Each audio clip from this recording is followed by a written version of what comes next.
de acuerdo a esas características, esas vías, ¿no? Lo que sí está demostrado, que hay canales de información más efectivos para unas personas que para otras.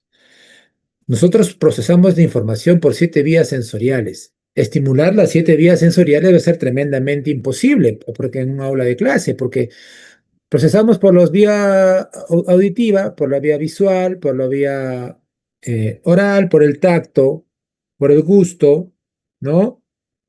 Entonces, por lo proprioceptivo, por el equilibrio y todo ello, entonces, eso allí nos lleva a nosotros a darnos cuenta que es tremendamente imposible poder responder por todos esos canales. Pero sí, por lo menos, la evidencia ha demostrado que en la medida que nosotros activemos en cualquier contexto de aprendizaje, presentemos estímulos para estimular la mayor cantidad de vías sensoriales o las personas puedan procesar información por varias vías sensoriales, esa información va a ser significativa y por ende va a tener muchas más probabilidades de que el aprendizaje se ejecute o se consolide. Entonces, desde allí hay un principio que tenemos que ejecutar. Eso nos lleva a nosotros también. ¿Cuál es el modelo, cuál es el principio en el cual un docente UNAL planifica su sesión, por ejemplo? ¿No?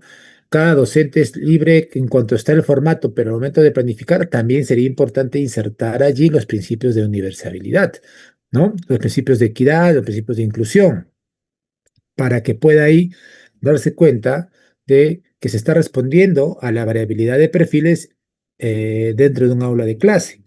Ahora bien, y resulta mucho más importante e imperativo que sí se pueda mapear, ¿no? Se pueda mapear la cantidad de estudiantes neurodivergentes o que requerirían una respuesta educativa específica de acuerdo a sus características, ¿no?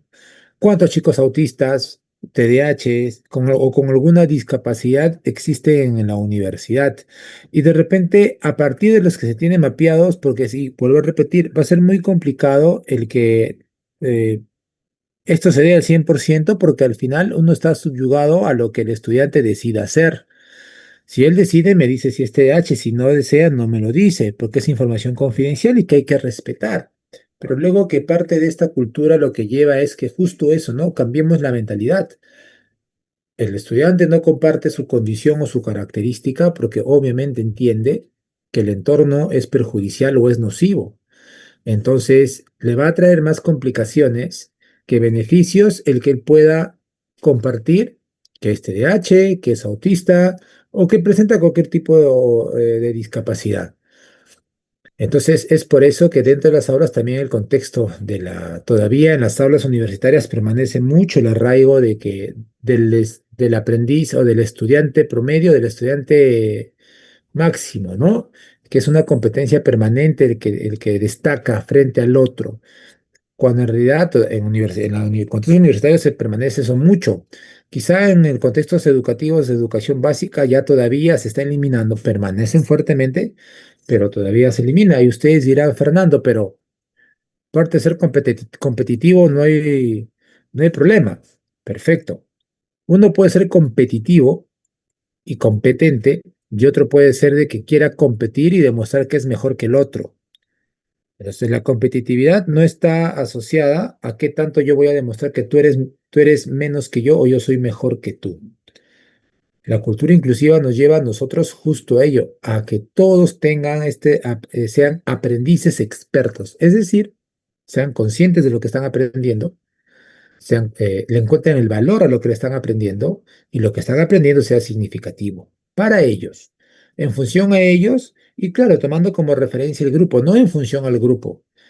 ¿No? Ahorita en educación universitaria, como es su caso, no vamos a hablar pues de brechas curriculares, no vamos a hablar de repente de que distancias extensas entre conocimientos de uno y otro estudiante, pero sí podemos hablar, por ejemplo, de qué tanto sus estudiantes realmente están evidenciando todo lo que saben o han aprendido de mi parte o de mi clase en función a los apoyos o mis acciones que yo ejecuto por bienestar de ellos, ¿no? Entonces, es ahí la importancia en que yo quería comenzar primero con este preámbulo porque de lo contrario vamos a mantenernos en una inclusión declarativa. O sea, donde sí es bonito hablar, es necesario, es importante hablar sobre estos temas, es importante conocer, pero ahí queda, ¿no? Como concientización. Y lo que tenemos que hacer nosotros es pasar de la inclusión declarativa a la inclusión operativa, al actuar. Y con estos lineamientos primeros tenemos que sentar las bases, porque luego después yo le voy a ser bien sincero. Lo que vamos a tocar ahorita son aspectos técnicos, y como son aspectos técnicos o procedimentales, se va a tener se puede ejecutar con diversos recursos. La inteligencia artificial ha llegado para quedarse y se convierte en un aliado del maestro entendiendo al maestro como buen diseñador instruccional y sobre todo como buen evaluador instruccional. Es decir, que él evalúa el contenido o evalúa su producto con detalle y ver qué tanto corresponde a los objetivos que él plantea, ¿no? Y esto es cierto, porque Fernando, ¿por qué no nos hablas mucho de la inteligencia artificial? Yo fui hace poco a una conferencia de la Google Reference, ¿no? Que son los especialistas latinoamericanos o regionales de Google aquí en Perú, y te daba una data interesante entre cuánto tiempo pasa el maestro diseñando su sesión de clase, cuántas horas invierte. Y en promedio a la semana invertía 30 horas cada maestro, ¿no? 30 horas a la semana.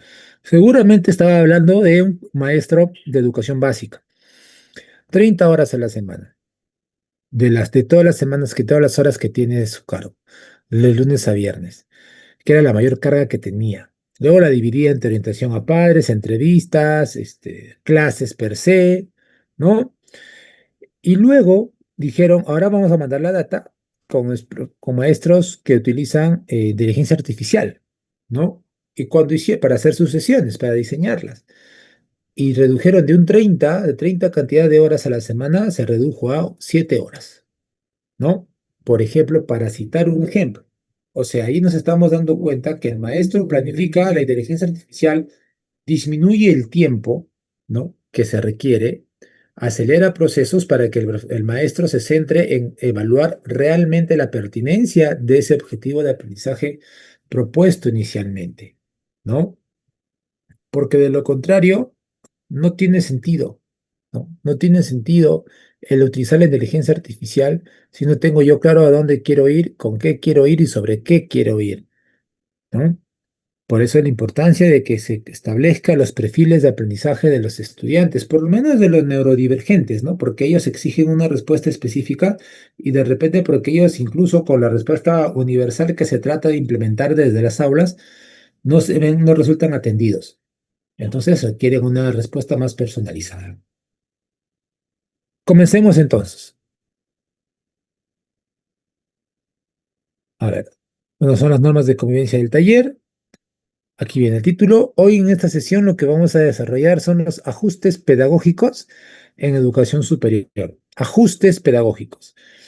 Creo que ayer hablamos de ajustes de acceso y socialización. De repente la diferencia entre el tipo de ajuste y el tipo cuándo es un ajuste, cuándo es una adaptación, no ha quedado claro, pero hoy lo vamos a reforzar otra vez porque es importante diferenciar los ajustes de las adaptaciones curriculares y vamos a implementar justo ajustes pedagógicos en la enseñanza, ¿ya? En la evaluación y la enseñanza, para que se tenga claro y cerramos este ciclo de capacitaciones.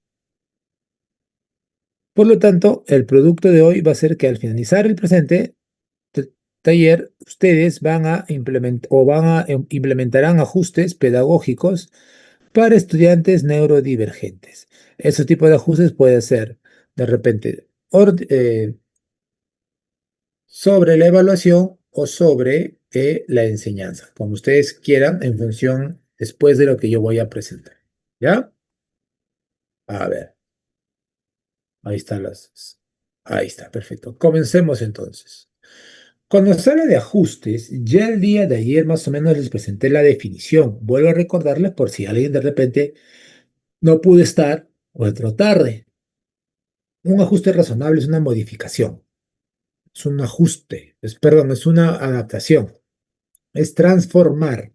¿Qué voy a transformar? Un estímulo, lo cual de cualquier naturaleza, o un material, material físico concreto que se utiliza para un fin determinado, o la disposición, la actitud, la conducta del chico también para que pueda asegurarse la conducta meta, ¿no? Entonces, ese es un ajuste razonable, pero tiene algo en particular. Este tipo de ajuste, esta modificación, no modifica el, el contenido ni tampoco la condición. O sea, al final lo que asegura en el estudiante es que va a permanecer trabajando lo mismo en el aula, ¿sí? Va a trabajar lo mismo. Es el kit del asunto de ajustes razonables, ¿ya? Por ejemplo, aquí estoy colocando ajustes pedagógicos y luego en la metodología y en la evaluación, que son los más usuales que podemos encontrar. ¿En qué se basa? Se centra en flexibilizar, como dice ahí la definición, sobre cuál y qué estudiante va a ejecutar una tarea y demostrar sus aprendizajes sin que esto implique la modificación del objetivo de aprendizaje, ¿no? Por ejemplo, dice, ya, voy a flexibilizar la forma en la cual el estudiante va a ejecutar una tarea.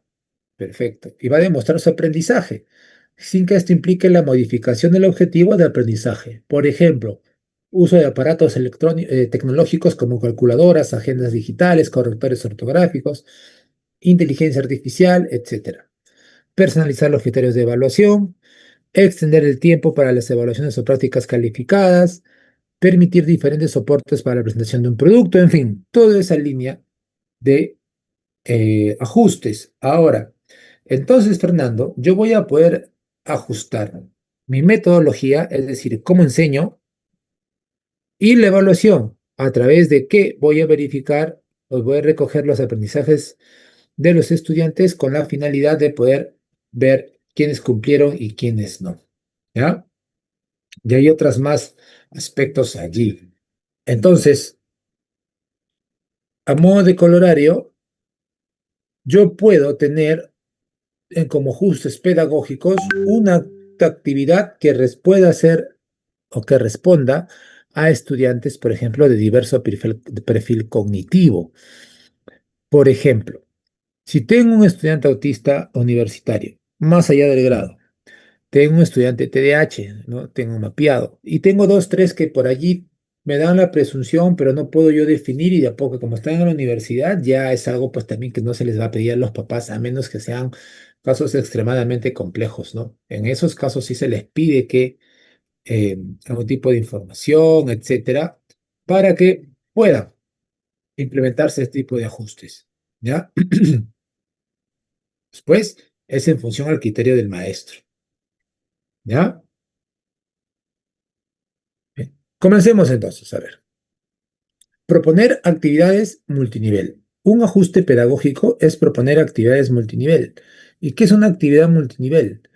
Es plantear a través de una sola actividad o un conjunto de actividades que responda a la variabilidad de perfiles cognitivos dentro del aula.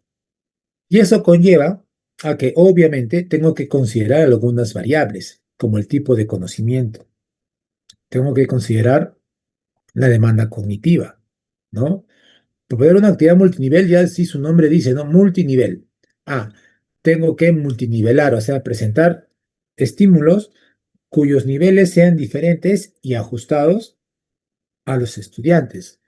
Pero, pero, eso no implica que yo voy a crear igual, Fernando, para un grupo A, B, C y D, E, F, G para todos. No, no, no, no. Ahí hablamos del principio de heterogeneidad, ¿no? Entonces, ¿a qué se refiere con la heterogeneidad? Y es algo que también está asociado al DUA. En la medida que nosotros entendamos que las diferencias es parte del arraigo humano, vamos a poder ejecutar muchas cosas, ¿no? Vamos a poder entender realmente que las diferencias es parte de nuestra convivencia, es parte de nosotros mismos. Y allí vamos a creer la necesidad de plantear desde cualquier tipo de acción con prevención cómo poder responder a todos. Las actividades multinivel buscan eso. Es que a partir de una sola sesión, pueda atenderse a múltiples perfiles, tanto aquellos que están abajo como aquellos que están arriba, intelectualmente hablando, ¿no? Y, por ejemplo, una propuesta es plantear ejercicios, actividades y tareas. Y a través de aquí comienzo la primera pregunta. ¿Quién de nosotros puede comentar, escribir qué diferencia hay entre un ejercicio y una tarea, por favor? Un ejercicio, una actividad y una tarea. ¿En cuál de las tres cosas se diferencia?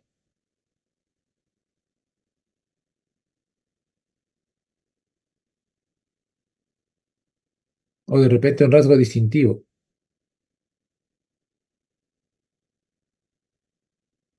Un ejercicio, una actividad, una tarea. Es lo mismo. A veces solo tomamos estos como sinónimos, ¿no? Pueden escribir en el Zoom qué es un ejercicio, qué es una actividad, qué es una tarea, ¿no?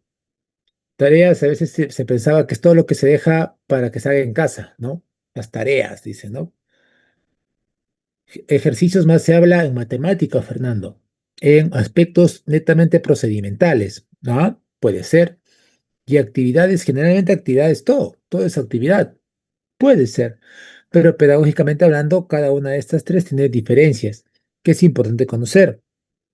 Porque si yo propongo ejercicios, actividades y tareas, estoy respondiendo a la variabilidad humana en mis sesiones, ¿no? Tendría que, por ahí estoy planteando actividades ya de por sí, de bajo nivel, no de bajo nivel, sino de nivel elemental a un nivel superior. Y la gran pregunta es, ¿pero estoy limitando a aquellos que sí pueden hacer? No, al contrario, los estoy preparando para que luego rindan, ¿no? La actividad propuesta inicialmente. Ahora, es más, yo no tendría por qué hablar de doble actividad que yo ya programo con multinivel, que ya de por sí es la propuesta del DUA, ¿no? Tengo varios ejercicios o varias actividades o varias tareas que al final van a responder a las características de mi clase. Yo no voy a, porque yo planifico pensando en mi clase, yo no planifico pensando en lo que yo sé o en lo que yo quiero saber. Yo planifico teniendo en cuenta mi clase, sabiendo qué es lo que sabe, qué es lo que no sabe, qué es lo que le falta, ¿no? Etcétera. ¿Ya? En ese sentido, lo que vamos a hacer es ahora, Fernando, ¿cómo planificamos? ¿Cómo nos diferimos de un ejercicio, una actividad, una tarea? Ahí le voy a dar yo la respuesta.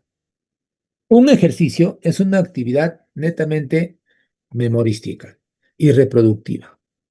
O sea, yo lo que me va a exigir de mí es que esté atento, es que escuche la información y la replique, tal cual está, o de repente con algún matiz individual, pero predominantemente tiene que reflejar realmente sus aprendizajes, sus habilidades, lo que ellas puedan hacer, ¿no? Entonces, desde allí, ese es un ejercicio. Luego, en un nivel superior o un nivel mayor de demanda cognitiva, estamos encontrando a las actividades, ¿ya? Que ya no van a ser solamente actividades repetitivas o actividades que requieran solamente memorizar, ¿no? Sino ya van a crear actividades de mayor nivel de habilidad, ¿no? De mayor, ya no solamente memorizar, sino es comprender, por ejemplo. Y al haber comprender tiene que haber asimilación, ¿ok? Entonces, en eso es una actividad, ¿ya? Ahora, ¿cómo la diferencio, Fernando, de una tarea? ¿No? ¿Cómo la diferencio de una tarea? Si de por sí vemos que la demanda cognitiva está incrementando, obviamente las tareas van mucho más allá. La tarea ya es metacognitiva. O sea, la tarea ya la persona dice por qué es importante esto y por qué es importante para mi futuro, para mi situación, yo voy a ejecutar esta acción. Me lleva a mí a tomar otra decisión, a tomar acción también. ¿Ya? Entonces, por lo tanto, programar o proponer actividades multinivel implica el proponer ejercicios, actividades y tareas. Eso es imprescindible, ¿ya? Y así es la mejor forma de responder a la variabilidad de perfiles intelectuales en el aula. ¿Ya? Veamos un ejemplo aquí, por ejemplo. Este es si no me equivoco, es un cuadro de doble entrada entre habilidades cognitivas y tipos de conocimiento. ¿Por qué? Porque lo que se busca ahorita en contextos universitarios, dado que no se puede realizar adaptaciones, lo que se busca es que se hagan ajustes. Y los ajustes van a ser solo a nivel, pues, de algunos componentes del objetivo de aprendizaje, ¿no? No a todo. Porque si yo modifico a todo, corro el riesgo de que eh, ese estudiante no cumpla con el perfil de egreso final y por ende estoy formando profesionales incompetentes, ¿no? Entonces, en este cuadro, por ejemplo, tenemos en la línea vertical, son las habilidades graduadas, las habilidades cognitivas. ¿Qué autor hablaba mucho de gradualidad? ¿No? Bloom, ¿no?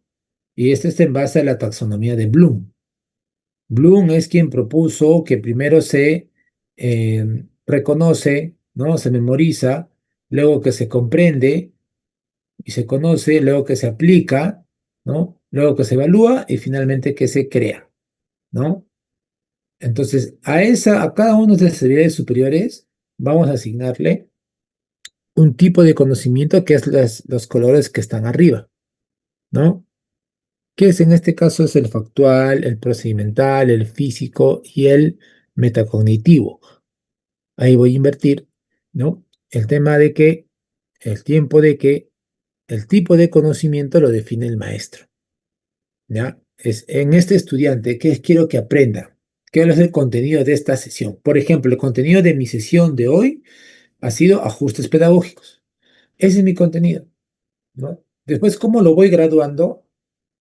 Va a estar en función ya los perfiles de aprendizaje de cada uno de ustedes, ¿no? De manera individual.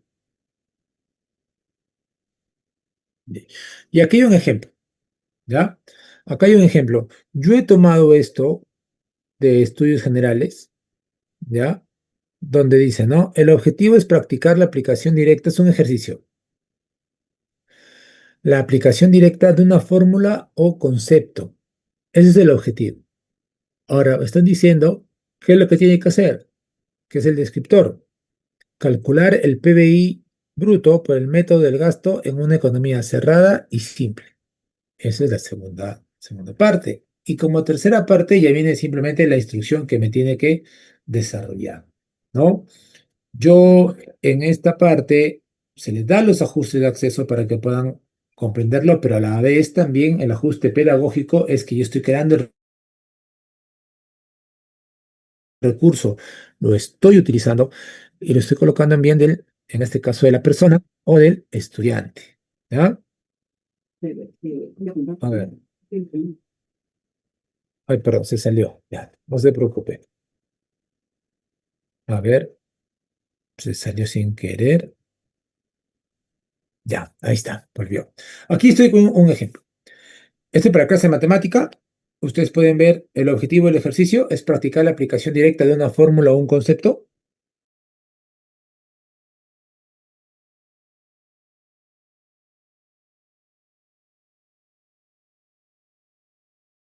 directo.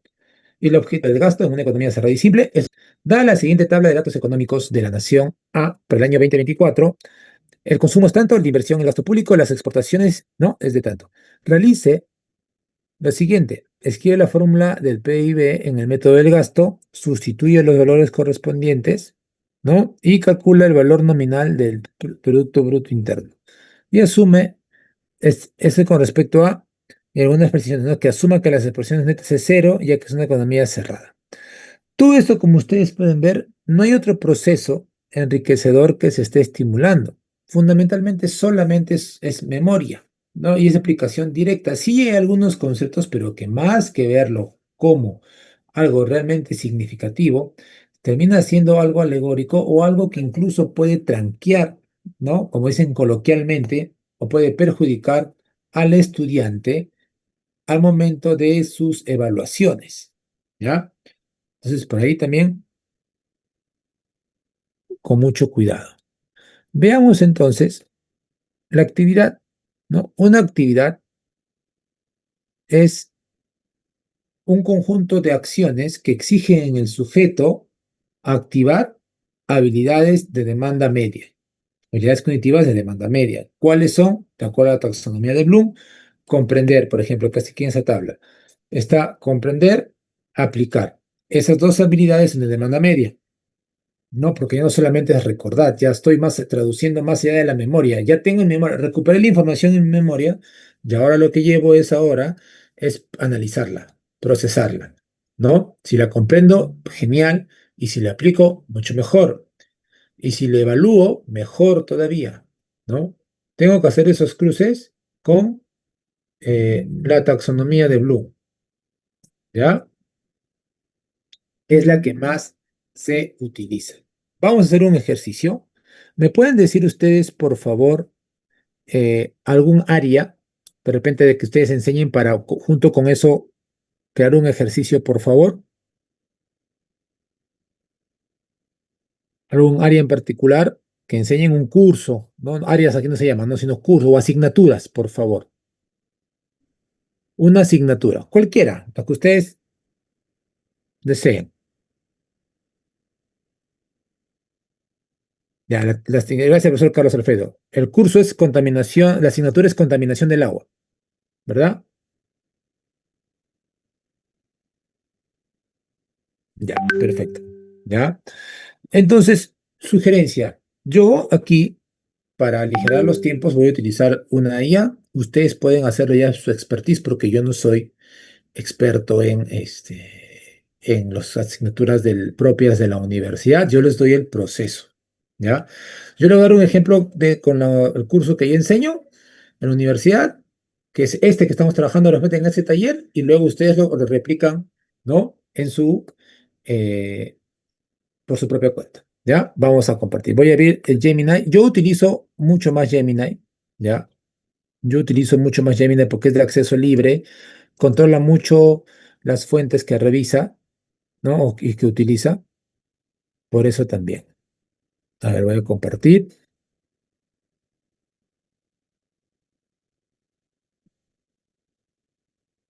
A ver, está compartiendo un ratito.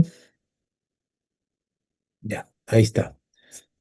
Ustedes me dicen si ya se compartió, ¿ya? Lo que aquí, lo importante siempre es darles el prompt.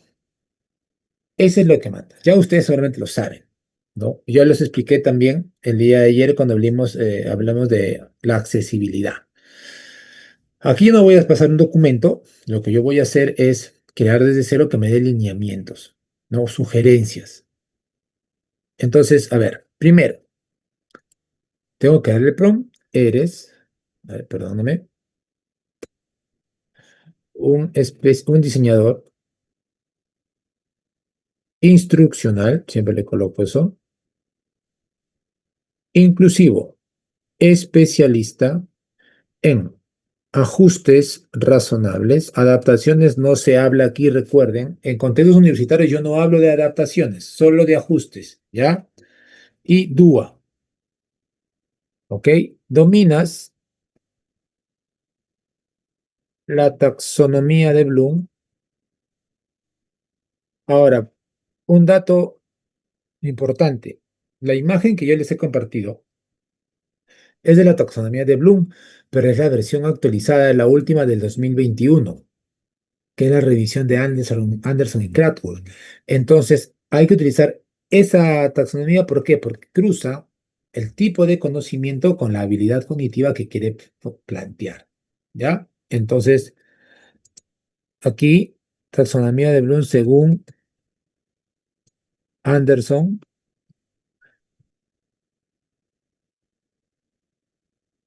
y Cratwood, a ver si no me equivoco, si me equivoqué. Ya, ahí está. La taxonomía de Bloom según Anderson y Cratwood. Ahí está. Eso es, ¿ya? Y le doy el prompt. Le estoy diciendo que tiene que cruzar E. Y ahora, adicionalmente, le puedo dar especialista para contextos. Y si lo coloco en la universidad, si tienen ustedes un documento de repente de cómo la universidad planifica sus sesiones, cuál es el enfoque de las sesiones de la universidad, agregan el documento para que tome como evidencia la propuesta educativa de la universidad. Si la tuviesen, si no la tuviesen, no hay problema, ¿ya? Específicamente la UNAM, ¿ya? Ya, mire cómo lo reconoce, ¿ah? ¿Cómo lo reconoce en base a la información que existe en la web? ¿Ya? Y ahí plantea. Entonces, ¿qué le voy a pedir aquí? Crea un ejercicio para la asignatura de contaminación del agua, profesor. ¿Ya? Ahora, aquí le puedo colocar el objetivo, ¿no? ¿Cuál es el objetivo, la temática o la sesión que voy a trabajar en esa asignatura? La primera, ¿no? ¿Qué es lo que voy a ver? Clasificación, propiedades químicas del agua, si es de repente una asignatura general, ¿no? Pero ahí le doy más contexto, le voy dando más información, pero por lo tanto con lo que está ahí lo coloco, ¿ya? Y aquí viene lo importante que les dije de ayer también. ¿Qué información tenemos del estudiante? ¿Qué información nosotros tenemos de cada uno de ellos? Vamos a suponer que tengo, ¿no? Considera que dentro de mi población de aula cuento o hay un estudiante autista, ¿ya? Eh, ¿Ya? Que tiene dificultades para socializar, exponer frente al público,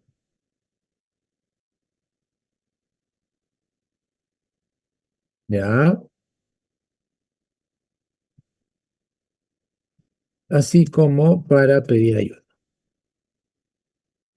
A ver, con esa información que obviamente para mí es incipiente, vamos a ver qué ejercicio me da. Crea 5 ejercicios, le voy a dar, ¿ya? Para verlos uno por uno.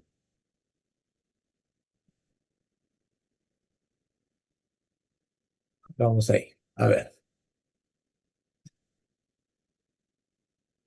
Miren, para la asignatura Contaminación del agua en UNAM, el reto es diseñar actividades que mantengan el rigor técnico, que se ubiquen entre las categorías de analizar y evaluar, y que mediante el DUA eliminen las barreras de participación para un estudiante, o en este caso, el estudiante TEA, que le hemos mencionado, ¿no? Y que se debe de centrar especialmente en la comunicación y las funciones ejecutivas. Perfecto, ahí está.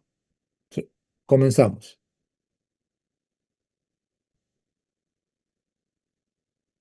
Acá tienes 5 ejercicios diseñados desde la expresión y el andamiaje para fomentar la autonomía. Ahí está. Simulacro de modelado de plumas de contaminación, dice, ¿no? Objetivo, determinar la dispersión de un contaminante puntual en un cuerpo de léntico, que es el lago, dice. ¿En qué nivel de la taxonomía de Bloom está? Aplicar.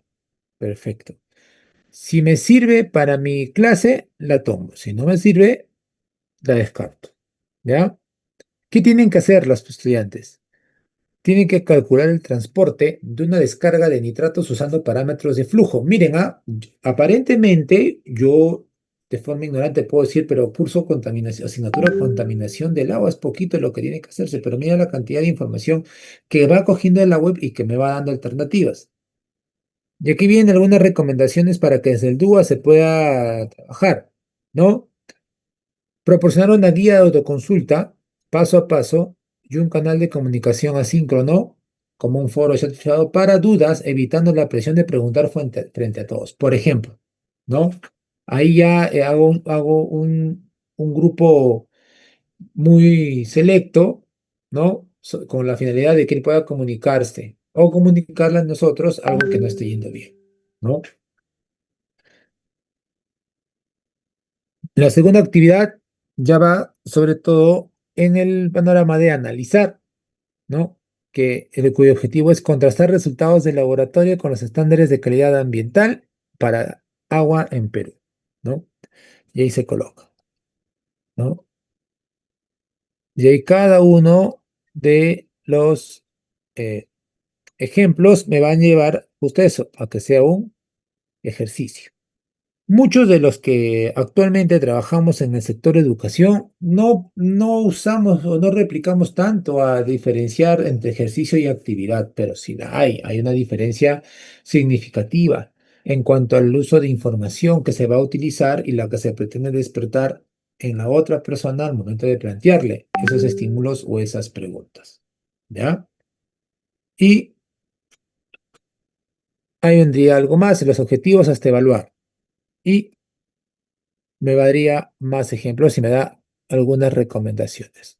Y esto lo que haría es colocarlo en un instrumento de evaluación, anexarlo a mi sesión principal y consensuar junto con la profesora de qué tanto, o en este caso con el estudiante, yo como profesor, qué tanto sí estoy respondiendo a esa efectividad, observando obviamente la ejecución en el estudiante. Ese con respecto a ejercicio. Si quiero actividades, miren lo que yo voy a hacer, ¿no? Voy a colocar aquí, guíate del ejercicio creado anteriormente para que elabores una actividad y una tarea para el estudiante.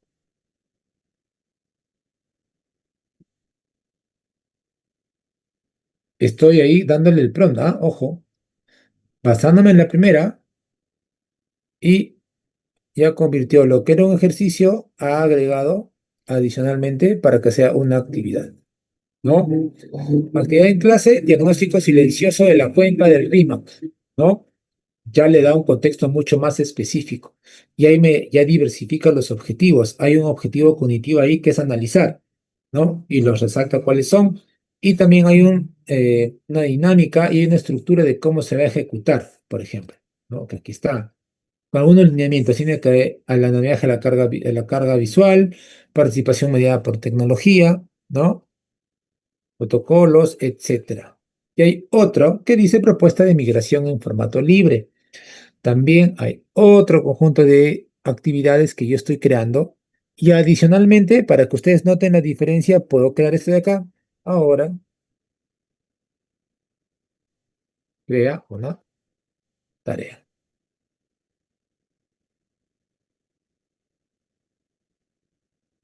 Y miren ahí el nivel de pensamiento que yo les dije. Para consolidar el aprendizaje sobre la contaminación del agua, diseñaremos una tarea que permita al estudiante demostrar el nivel de pensamiento, de crear y evaluar, teniendo en cuenta el autor ahí de Anderson y Cradwell. Por eso les dije que Anderson y Cradwell deben de ser su material de consulta casi siempre cuando van a diseñar experiencias de aprendizaje. Y las tareas se llevan al nivel de crear y evaluar, que son las máximas de las habilidades superiores, ¿no? Las tareas se van orientadas a ello, a trabajar ello. La primera actividad dice, ¿no? Tarea, diseño de una solución técnica de remediación en el humedal artificial, ¿no? Ahí están las instrucciones, me da el desafío, la estructura y el paso a paso, ¿no? Ahí está.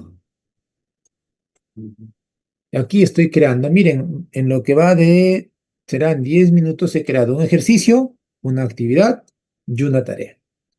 Entonces, de esa manera, luego no es que yo voy a copiar, imprimir y luego se les voy a entregar a todos así. No, no, no, no.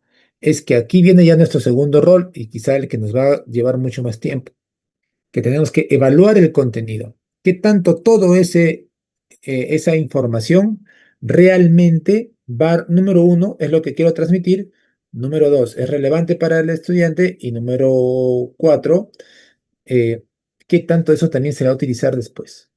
¿Ya?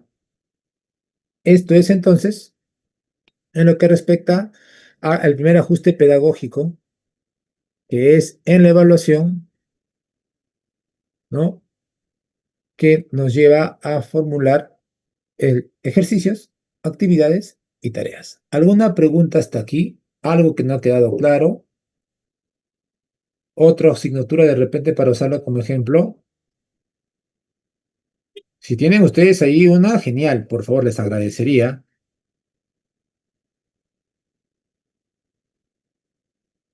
Si no, yo paso con el ejemplo que he traído el día de hoy.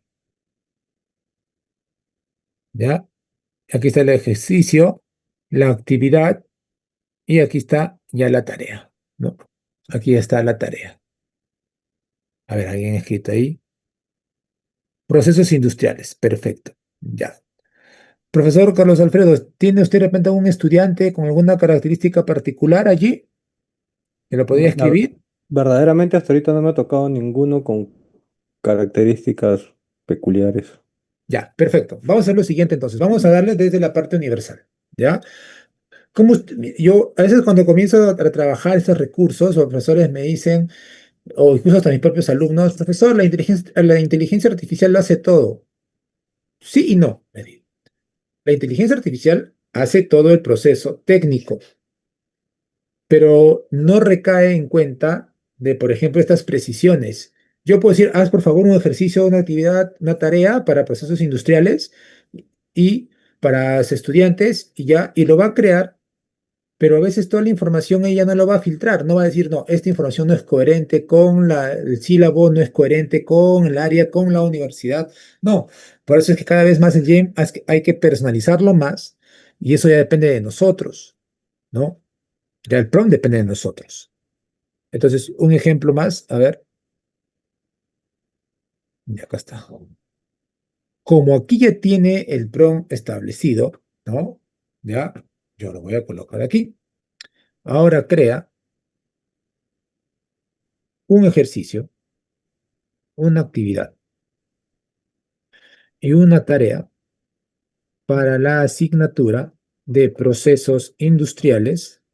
Pero ahora aquí teniendo en cuenta lo siguiente, considerando que existen varios o variabilidad cognitiva en la población objetivo. ¿Ya? Entonces, lo que va a hacer la inteligencia artificial es que va a procesar y va a crear, va a hacer este trabajo considerando que todos los ítems que son multinivelados van a responder, o van a cubrir, mejor dicho, perfiles bajos y perfiles altos. Como decía Correa Elizondo, aquellos que están en el suelo o en el piso y aquellos que están tocando el cielo, como se dice, ¿no? Y también aquellos que están a la mitad. A ver, ya le di y va. Para la asignatura de procesos industriales y considerando la variabilidad cognitiva, que incluye desde estudiantes con altas capacidades, que yo les decía, aquellos que van hacia arriba, hasta estudiantes con dificultades en funciones ejecutivas o comunicación, como en el caso anterior, aplicaremos el enfoque de diseño universal de aprendizaje. El objetivo es que todos los estudiantes alcancen los niveles superiores de la taxonomía de Bloom, que ahí está, analizar, evaluar y crear a través de diferentes rutas. Perfecto. Siempre todos proponemos el máximo nivel de demanda cognitiva. Ahora, va lo primero, mira, aquí me da un tema incluso. Balance de materia y energía en una línea de producción. El ejercicio está trabajando en los niveles comprender y analizar. Ah, interesante, va desde algo bajo, pero también va incrementando su demanda. ¿Qué tienen que hacer? ¿Cuál es el desafío? Calcular la eficiencia de una caldera industrial que recibe una cantidad X de combustible y agua, produciendo una cantidad de vapor con una pérdida de calor específica, ¿no? Ahí está un ejercicio que es procedimental.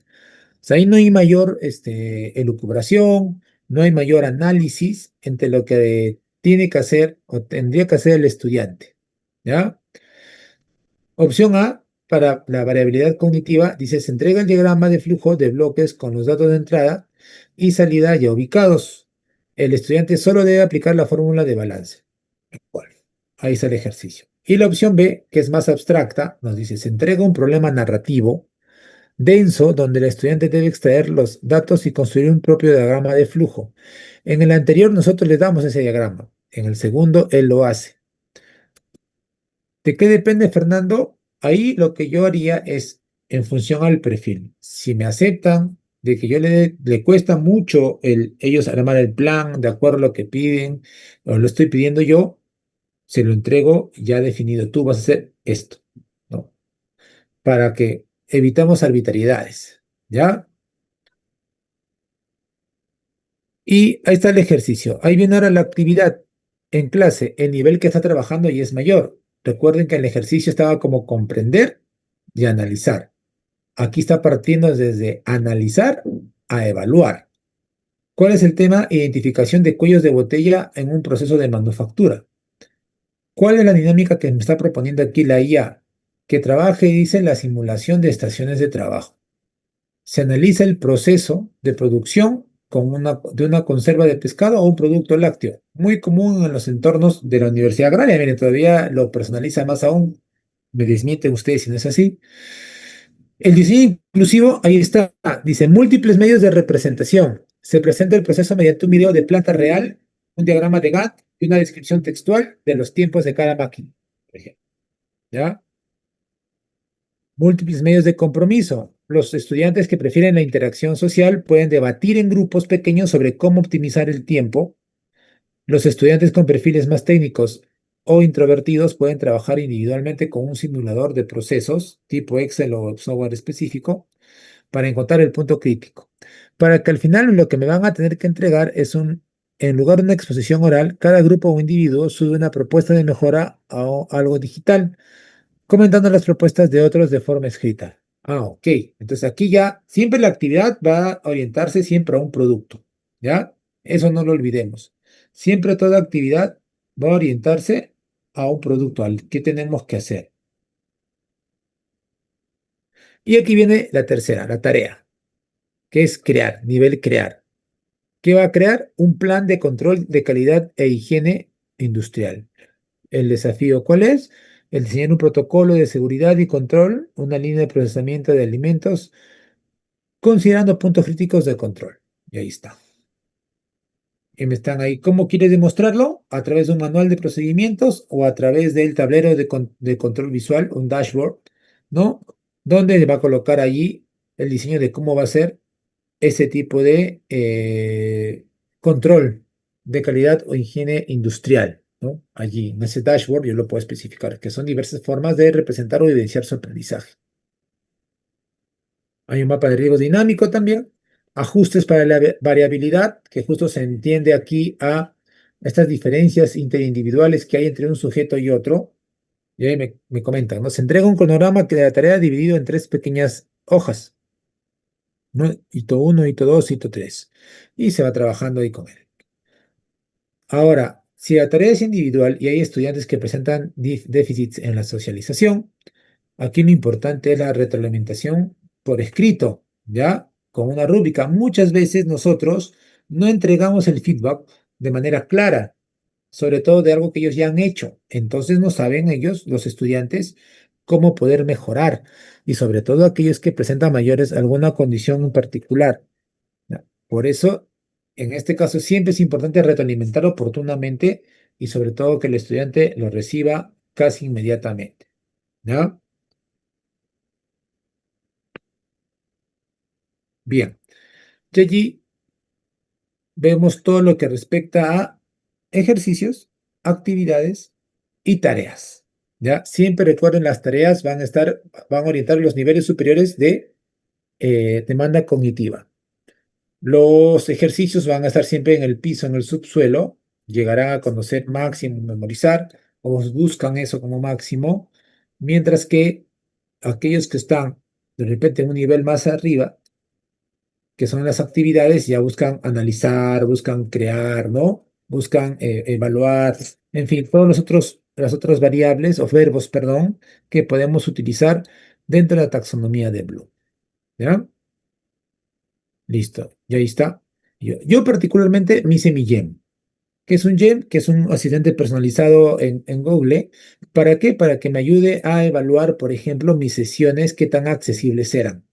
Yo colocaba, estas son las características de un estudiante autista, acá lo describía, las de mi estudiante, obviamente, y le decía, ahora, bríndame feedback sobre qué tan accesible es a mi propio material, ¿ah?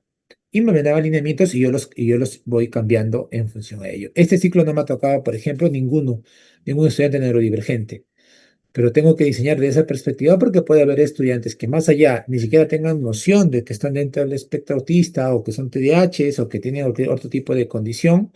Después, eso se va a evidenciar en el trabajo que hacen día a día. ¿Correcto? Bien, gracias, profesor Carlos, que me ha dado los dos insumos para trabajar estos ejercicios, estas actividades como ejemplo. Aquí les coloqué el de la actividad. A diferencia de lo anterior, aquí lo que tienen que hacer es simular un debate político, ¿no? Sobre el Producto Bruto Interno. Me dicen más o menos cómo lo van a hacer o cómo lo hicieron. Tienen que analizar y luego cómo eso ha afectado o no ha afectado en la realidad en la que está cada uno. Cuando hablamos de tarea, ya el objetivo es el estudiante, siempre va a ser el estudiante, ¿ya? Y sobre todo que él demuestre que la competencia integral de resolver un problema complejo tiene que ser de forma autónoma y sobre todo en función a lo que él está buscando lograr dentro del contexto, ¿correcto? Y aquí, por ejemplo, le he pedido como tarea ya un informe de 1500 palabras sobre las proyecciones del Producto Bruto Interno en el Perú para los próximos 2 años, del 26 al 27. Y ahí acá está su informe, ¿no? ¿Qué me piden ese informe? Me tiene que investigar el Producto Bruto Interno actual, me tiene que analizar y comentar cuáles son los cuatro componentes y incluir una proyección cuantitativa y un análisis de riesgo que podrían alterar su proyección. Y acá al menos citar 5 fuentes académicas o de organismos económicos relevantes. Ahora, aquí está la falencia de la inteligencia artificial. Si nosotros solamente nos quedamos con lo que hace la inteligencia artificial, pues nos vamos a caer en cuenta que no nos están haciendo trabajos de baja calidad porque los estudiantes se dan cuenta que no estoy siendo exigente con ellos. ¿Ya? Bien, a ver, ahí está. Hasta aquí, ¿alguna pregunta? ¿Todo claro? Por favor. He tratado de ser lo más directo posible en el sentido de cómo diferenciar un ejercicio, una actividad y una tarea. Sí me gustaría de repente que doy, si ustedes pueden ingresar a Gemini ahora, aquellos que puedan, a ver, 5 minutos para socializar qué tanto hemos creado, pueden copiarlo y luego lo copian en el Zoom, si es que lo pudiesen. No, ya, no lo hagan ahorita, tenemos todo el tiempo que resta de la actividad, pueden compartirlo y lo socializamos entre todos. No es difícil como ustedes pueden ver, ¿no? Ahora, si están en una laptop, están frente a su computadora, pueden subir información mucho mayor sobre la asignatura, genial. Genial para que puedan ustedes ir practicando en crear este tipo de ajustes. ¿Ya? Continuamos entonces. A ver, ya. Voy a agrandar acá. Bien. Fernando, aquí hasta ahorita me has dado tú poner insumos en mi sesión. Pero, ¿qué hago cuando de repente en mi sesión yo quiera modificar algo? Yo quiera cambiar algo. ¿Qué hago? Porque al estudiante de repente le estoy pidiendo cosas para las cuales todavía no está preparado. Y si yo le estoy pidiendo esas cosas, con obvias razones, no me va a cumplir lo que le estoy pidiendo. ¿Ok? Entonces,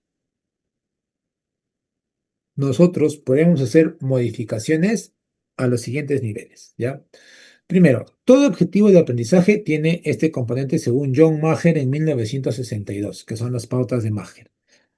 Y tiene estos componentes, que es la habilidad, el verbo, el conocimiento, tema y la condición. Es decir, la habilidad vendría a ser la acción en sí, el contenido del tema es qué van a hacer y condición es cómo lo van a hacer, ¿no? Es qué van a hacer y condición cómo lo van a hacer. Por ejemplo, si ustedes tienen un estudiante que dentro del espectro autista, con las características que tenga, tienen que sopesar si ese estudiante con lo que tiene realmente está desarrollando aprendizajes, ¿ya? Para ir viendo a qué nivel puedo modificar, considerando lo siguiente, que en la universidad yo no toco el desempeño en la medida de lo posible tiene que parecer igual, ¿ya? Quienes sí puedan hacer el tema de poder modificar cualquiera de estos componentes, ya se los dije, en educación básica regular. Allí puede modificarse cualquiera de estos componentes. ¿Por qué? Porque ellos no, porque el perfil de egreso se da en función a 2 años todavía. Entonces se puede hacer en el primer año y en el segundo ya no. O lo que tratamos de hacer, por lo menos, es quienes asesoramos colegios, es trabajar cualquier tipo de ajuste a nivel del contenido o de la condición y tratar de mantener la habilidad. ¿Ya? Entonces, ¿por qué no se puede tocar esta estructura en educación regular y por ende hacerse adaptaciones? Porque lo voy a repetir. No existe un marco curricular estandarizado y eso exige que yo solamente coloque ajustes. Pero tengo que adaptar de acceso a Fernando. Vuelvo a repetir, las adaptaciones de acceso solamente vienen a ser de carácter superficial, ¿ya?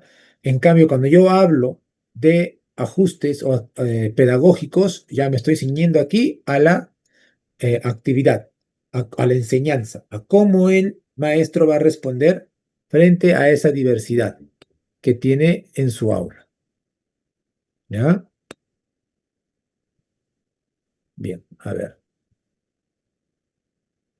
Entonces, veamos. Estos cambios, estos ajustes pedagógicos, yo los voy a hacer en la metodología o en la evaluación. Y aquí me voy a detener un poquito. Cuando yo hablo de hacer eh, este tipo de ajustes en la metodología, es, por ejemplo, si yo propongo actividades grupales para toda el aula, yo al estudiante le diré, tú no haces grupo, tú trabajas conmigo o tú lo haces individual, no hay problema, Fernando, pero no lo estoy segregando, no, no es segregación, no es exclusión, si es que el estudiante parte de él el no integrarse o no participar, porque hay que respetar. Una vez Daniel Valdés, que es un psicólogo español, en un curso que vino el año pasado, dijo lo siguiente. Levanten, estábamos en un taller y dijo, levanten la mano a aquellos que les gusta trabajar en grupo. Así, dijo de frente. No, levanten la mano a aquellos que les gusta trabajar en equipo.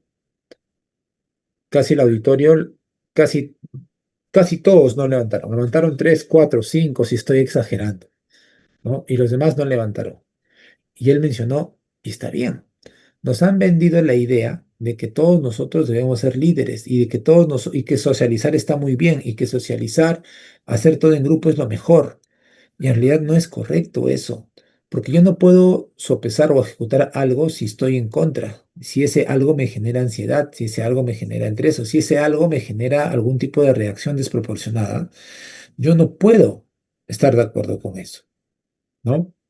Entonces, si el estudiante desea trabajar solo, si tuviesen ustedes un estudiante universitario en el contexto autista, que lo haga solo. Es un ajuste en la metodología. Yo estoy planeando que él ejecute con un grupo, lo intenté, no quiso, se acercó, me dijo que no iba a trabajar. Ok, listo. Estoy poniendo un caso extremo. Yo no creo que haya estudiantes que le hayan dicho, yo no voy a hacer eso, ¿no? Lo van a hacer igual. Pero sí es importante colocarle eso como antelación. ¿Ok? Eso es un ajuste en la metodología.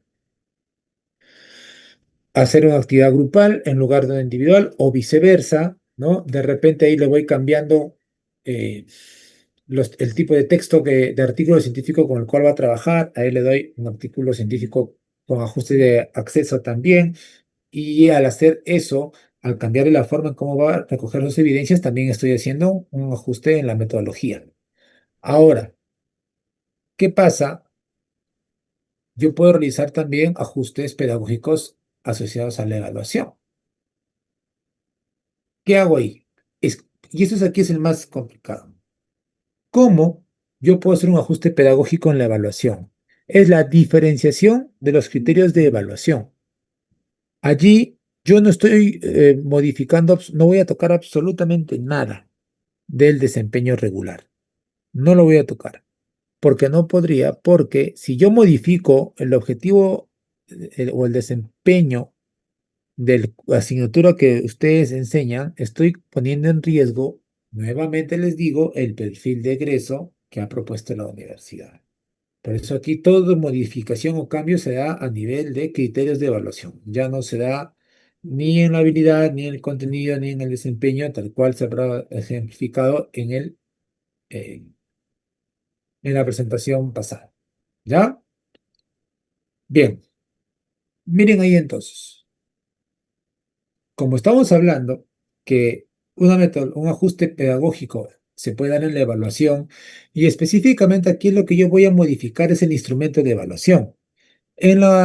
Nosotros aquí, docentes, los que están presentes, ¿cuál es el instrumento de evaluación que utilizan con mayor frecuencia?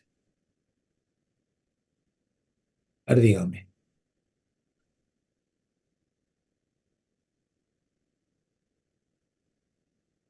Repito, ¿cuál es el instrumento de evaluación que utilizan con mayor frecuencia para recoger evidencias de los estudiantes?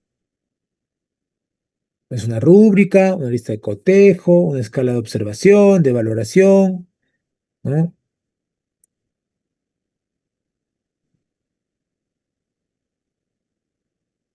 A ver, de repente puede ser una propia propuesta de las universidades que hagan este instrumento de evaluación porque queremos diferenciarnos del resto, ¿no? Si no, yo lo hago, yo lo propongo. Y va a ser el mismo ejercicio que el ejemplo anterior. A Por ver, el chat estamos respondiendo. Profesor Fernando, sí, justo le estaba diciendo que por el chat han puesto pruebas escritas, evaluaciones ya. escritas, rúbricas para los informes. Ok, ya, perfecto. Bueno, la IA, las pruebas escritas, bueno, Gemini y ChatGPT todavía no tienen, crean cuestionarios, sí, pero son cuestionarios para ponerlo como formulario. Eh, yo siempre sugiero, como les dije ayer, al momento de poder hacer un ajuste, controlemos la carga cognitiva y siempre después de una sesión o de más o menos hagan este ejercicio. Lo ideal es aquí, pero si yo lo hago aquí, no todos lo van a contestar, pero igual, siempre en cualquier situación de experiencia de aprendizaje, después de 45 minutos, dosificados obviamente en espacios de máximo 10 o 15 minutos, tomen un quiz o un ticket de salida o una que es una evaluación corta, de memoria, ¿no? Es memoria. Que marquen ahí opciones de respuesta, que marquen. Eso a ustedes nos lleva a nosotros a tener feedback respecto a la consolidación de información. Sí, Fernando, pero mi trabajo principal no ha sido ese. No, pero la teoría no se evalúa, no, es que no es que la teoría se evalúe, no estamos calificando, es mejor dicho la palabra. Una cosa es evaluar y otra cosa es calificar. De repente el aprendizaje, la adquisición de información en la teoría no se califica, pero sí se evalúa. Yo puedo tomar quiz cortitos en cada 15 minutos de 5 preguntas, si ustedes quieren, sobre ese acápite que he trabajado en ese tiempo. Y ya tengo ahí una data para que luego, ya en mi clase, si ahí mismo lo voy a hacer o lo voy a hacer aprovechando otro espacio de enseñanza mayor, aplique la rúbrica y en función a eso yo puedo ejecutar. ¿Ya? Entonces, miren lo que vamos a hacer aquí. Voy a utilizar la rúbrica para informes, me dice. Abro, ya está mi PRON colocado, así que yo no voy a colocar más. Es que le voy a especificar. Ahora, ¿ok? Crea una rúbrica de evaluación. Ahora, hay dos tipos de rúbricas siempre, las holísticas, ¿ya? Y las analíticas. En este caso, nosotros queremos una rúbrica analítica. Ya sabemos que la rúbrica holística es que todo lo integra en uno solo, mientras que las analíticas lo diversifica por criterios de evaluación, algunos criterios que nosotros consideramos pertinentes, ¿ya? Entre paréntesis le pongo una rúbrica analítica, ¿ya? Para la evaluación de un informe del curso de procesos o de asignatura de procesos industriales.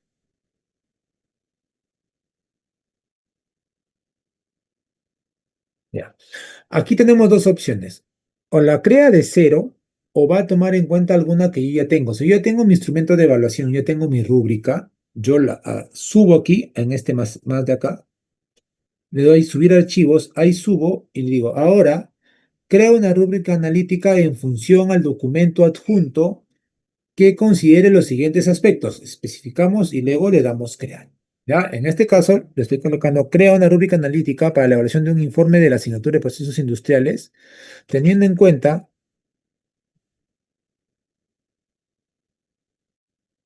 que es para un adolescente o un joven, perdón, un estudiante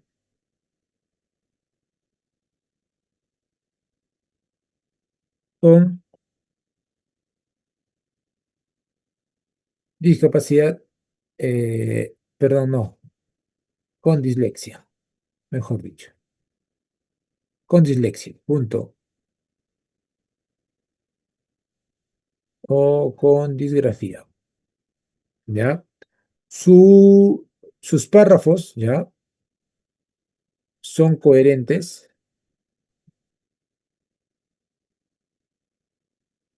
pero, perdón,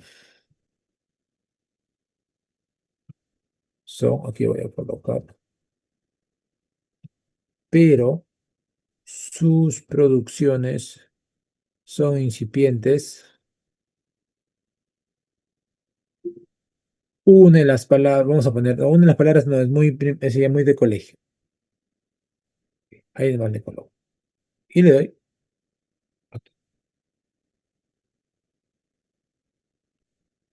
Ahora, miren, para evaluar el informe de procesos industriales de un estudiante con disgrafía, debemos aplicar un enfoque de equidad, no de condonación. La disgrafía afecta la transcripción, es decir, la escritura a mano, ortografía o fatiga motora, pero no el potencial ni intelectual ni la capacidad de análisis técnico. ¿Qué nos dice aquí? Dado que sus párrafos son coherentes con su producción incipiente, la rúbrica debe priorizar la densidad de contenido técnico y la calidad de análisis sobre la extensión o la caligrafía o ortografía. Ahí me está dando la descripción. Y más aquí abajo ya me da la rúbrica analítica, ¿no? Criterio, el dominio técnico, ¿no? Identifica con precisión todas las etapas del proceso y sus variables críticas. Ahí está. La coherencia en la estructura, que me dice, ¿no? Por ejemplo, uno de sus criterios, que es el de C, dice las ideas aparecen, a ver, perdón.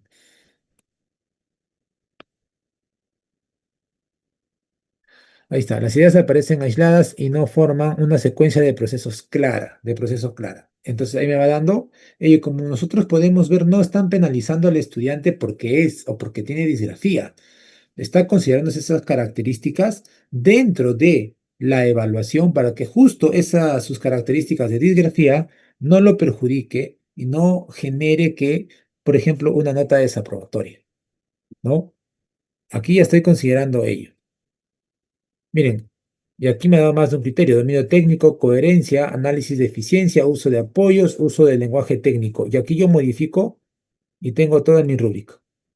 Esa es una rúbrica, obviamente que lo estoy creando desde cero con la variable ya proporcionada, pero si ustedes ya tienen una rúbrica elaborada previamente, la pueden ajustar. Y el comando sería: ajusta esta rúbrica de evaluación a un estudiante cuyas características son ta, ta, ta, ta, ta, ta, ta. Como le están dando a ustedes el prompt de ajusta, ya la IA, la plataforma, va a reconocer que no puede modificar el desempeño, ¿ok? No puede modificar la habilidad. Si dice identifica, identifica, va a ser lo que tiene que trabajarse. Si dice allí deduce, dice que tiene que trabajar la deducción y así continuar. ¿Ya? Aquí tenemos una rúbrica adaptada, por ejemplo, que es un ajuste. A eso se refería con hacer un ajuste en la evaluación específicamente. Un ajuste pedagógico en la evaluación. Habrá un ajuste pedagógico en la metodología. Ya si ustedes tratan y utilizan un material concreto, un software especial, ¿no? Por ejemplo, si ustedes enseñan, si hay un curso de estadística en la universidad, y la profesora solicita que todos los cálculos se hagan a mano, ¿no? Pero hay un estudiante que de repente no, pues a mano se demora la eternidad. Un ajuste pedagógico sería que él ejecute esa misma actividad, pero con su laptop, su Chromebook, su calculadora o cualquier dispositivo que cumpla esa función. Por ejemplo, es un ajuste pedagógico, ¿no? Está cumpliendo, haciendo el mismo objetivo, solo que está demostrándolo de otra manera. ¿Ya? Esto entonces. Y terminar, voy a compartir mi pantalla.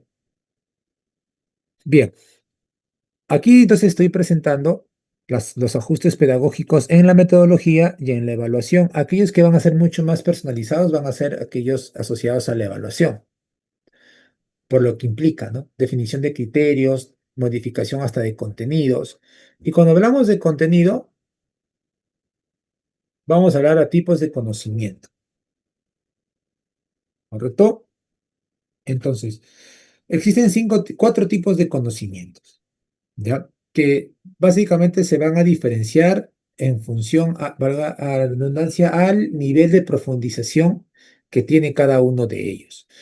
Si yo, por ejemplo, voy a trabajar procesos industriales o voy a trabajar procesos, o sea, la contaminación del agua, lo que aquí voy a hacer es que si tengo estudiantes de repente con discapacidad, déficit intelectual o dentro del espectro autista, que por ahí su ritmo de aprendizaje es mucho más lento que el resto, lo que tengo que ir ajustando también es la profundidad del conocimiento. ¿Todos se volverán expertos en el tema que yo estoy desarrollando en la sesión? No, no todos. Habrá más de uno difícil, habrá uno por estadística, por lo menos uno. ¿Y cuál de esos tipos de conocimiento, Fernando, es el de menor demanda? Es el primero que justo que dice el conocimiento declarativo o factual. Perdón. ¿Por qué? Porque dice que es información que se puede describir y documentar fácilmente. ¿Sí? Es porque se puede describir, explicar, perdón, y documentar fácilmente. O sea, este contenido es que vamos a suponer que vamos a trabajar en el curso de física, porque la profesora me comentó ayer que estaban haciendo química, vamos a preguntar de física. Las leyes de Newton, ¿no? Entonces lo que yo quiero es que simplemente reconozca o identifique en ese momento cuál es las leyes de Newton, ¿no? ¿Qué situación? Ok, perfecto, listo. Se cae, no se cae, flota, no flota, en fin, de acuerdo a la ley que estoy trabajando.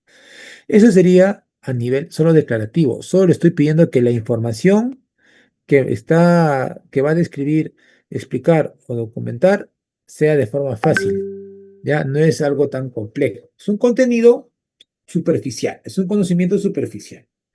En la medida que va incrementándose, obviamente se va haciendo mucho más abstracto. Y aquí del contenido o conocimiento factual pasamos a un contenido conceptual, ¿no? Donde se van a entender conceptos, principios que explican los fenómenos, las teorías, las clasificaciones y los principios nuevamente. Pero si yo quiero algo más, por ejemplo, si ya estoy hablando de las leyes de Newton, aquí yo voy a ver que explique, ¿no? Que explique de qué trata una ley de Newton. La primera ley, ¿no? Que me explique. Luego, lo procedimental viene más a la aplicación y es obviamente, si ya me identificó cuál es, ya me explicó de qué trata, aquí lo que tiene que hacer es aplícala en una situación particular, asociada obviamente al campo, a la asignatura, ¿no? Entonces va a tener que aplicar. Y el último paso, que es el metacognitivo, mejor dicho, el último tipo de conocimiento, es que él engancha lo que ha aprendido o lo que está aprendiendo con su vida diaria. ¿Cómo lo va a conectar? Va a encontrar el propósito de lo que está estudiando con su vida diaria y qué valor le va a otorgar a eso. ¿Correcto? Y con eso va a autorregular su propio aprendizaje. A eso hablamos de metacognición. Esta es la imagen que les estoy colocando aquí, es la taxonomía de Bloom revisada, ¿no? Donde aquí está cruzando dimensiones del conocimiento con dimensiones del proceso cognitivo, ¿no? Vamos a encontrar verbos como recordar, entender, aplicar, analizar y evaluar, que se están cruzando con conocimientos factuales, conceptuales, procedimentales y metacognitivos. ¿Sí? Entonces, Esta taxonomía es la actual, es la última revisada y es la que se recomienda utilizar. ¿Por qué? Porque ya no queremos, o lo que más que querer, perdón, ya no se recomienda modificar en contextos universitarios, nos hemos dado cuenta de eso, de que no es posible, como no es posible modificar las habilidades o los desempeños, lo que buscamos es, por lo tanto, darle contexto, modificar aquello que sí se puede o está permitido, ¿no? Dentro del contexto universitario, que sería el conocimiento, el nivel de profundidad especialmente, y si de repente el cómo lo va a ejecutar, ¿no? La forma también. Y si ustedes pueden ver, yo puedo tener un conocimiento muy básico, muy elemental como es el factual, pero puedo yo crear. ¿Y cómo es crear? Generar, ¿qué dice? Generar un diario de actividades creadas. O sea, tengo que escribir qué actividades hago todos los días. Sí, profesor Carlos Alfredo. Disculpa, para ti debe ser fácil entender lo que nos estás contando, pero ¿podrías retroceder un poco y decirnos que en el contexto universitario, qué es lo que no se puede hacer o se han dado cuenta que no se puede hacer y qué es lo que quieren hacer ahora? En respecto a la atención a la diversidad. En lo que ahorita en lo que estabas hablando, habías mostrado un diagrama. Ya. Siguiente. A ver. Voy a retrocederla. A ver, usted me dice, ¿este de aquí? Dice tipos no, estabas mostrando un diagrama de Bloom Ok, nuevo. ok. Este de acá. Sí. Ya. Sí se nota, ¿verdad? Porque No, no, a veces no. no se Dejó de nota. compartirse. A ver, qué raro. A ver, a ver. Yo ya no lo veo. Ahora sí. Sí, cuando estabas mostrando eso dijiste algo de que no podemos cambiar. Ok. Ok, ya. Sí, lo que pasa es que a diferencia de educación básica, en la universidad no se puede cambiar, por ejemplo, eh, la competencia, la malla curricular. En la universidad no se puede cambiar la malla curricular. Está creada porque esos objetivos y esa competencia asegura el perfil de egreso de cada carrera profesional. ¿De qué estudiante está preparado al culminar el tiempo brindado? Ese estudiante es competente porque ha logrado todas estas competencias. En educación básica es algo similar, hay un perfil de egreso, pero a diferencia de, de educación universitaria, lo que tiene a favor en educación básica es que yo puedo modificar la habilidad, o sea, puedo adaptar. En la universidad no puedo en contextos universitarios porque no tengo una malla curricular estándar. O sea, la gran pregunta es, voy a lanzar cualquier carrera, ¿ya? La carrera de Ingeniería de Industrias Alimentarias, que el profesional que egresa de la UNAM, será la misma, ¿no? Tendrá el mismo perfil de egreso que el profesional de otra universidad, no la tiene, porque su malla curricular puede ser similar, pero igual va a haber competencias de repente que van a pesar más allá que en la propia UNAM. Por eso, yo no, cada universidad se asegura de que el perfil que ya está establecido es lo que se tiene que cumplir y no voy a modificar ningún objetivo que implique que al modificarlo yo estoy restándole eh, confiabilidad a que ese estudiante que está egresando está cumpliendo con el perfil de egreso. Entonces, por eso solamente se habla de ajustes, esos ajustes que yo le estoy diciendo, por ejemplo, aquí nos ayuda más o menos a, si a mí me están pidiendo que el objetivo, yo busco que mi actividad, mi sesión, cree, porque todos me tienen que crear, todos tienen que irme al máximo nivel, todos me tienen que crear un producto altamente exigente cognitivamente hablando, pero ¿cómo me va a crear? La temática, el nivel de conocimiento que cada uno va a tener, puedo yo graduarlo y tengo que ser flexible en eso. ¿No? Estoy dando un ejemplo, ¿no? Por ejemplo, voy a dar con el curso que yo dicto, a ver, en el área, en psicología educativa, que es cosas que yo dicto. Al final del ciclo, ellos tienen que hacer una guía o de orientaciones sobre el rol el actuar o el quehacer del psicólogo en contextos educativos. Lo que ellos elijan, colegio, universidad, instituto, academia, lo que ellos elijan, ¿no? Tiene que ser solo así dentro del contexto educativo. Y me tienen que dar un producto, una guía. Claro, les doy todo un temario, la profundidad de los autores va a ir en función también a lo que cada uno domina. Por ejemplo, estoy hablando de fuentes, pero va a haber otros estudiantes que su conocimiento es incipiente, por ejemplo, en lo que es la psicología educativa.